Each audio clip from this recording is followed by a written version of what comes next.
Yann Moix, vous connaissez tous son nom, pas forcément pour des raisons littéraires, mais parfois télévisuelles. Son livre, Dehors, publié aux éditions Grasset, est notre événement du mois.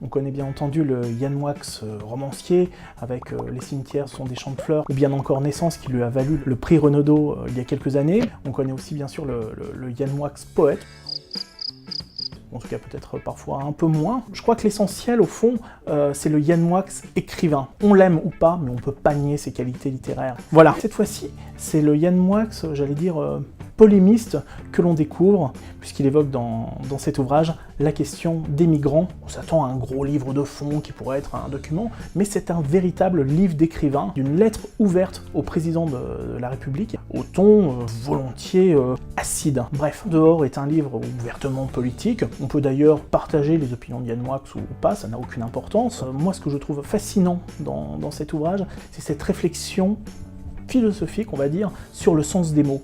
Que signifie l'Europe? Que signifie l'exil? Qu'est-ce que migrer? Évidemment, par moments, Yann Moix en fait trop, il peut être énervant, il y a certains abus. Ça peut avoir son charme, mais il faut prendre le personnage en entier, dans sa capacité à vouloir nous déranger. Voilà pourquoi c'est un livre, je crois, important, en tout cas un des plus intéressants de ces derniers mois.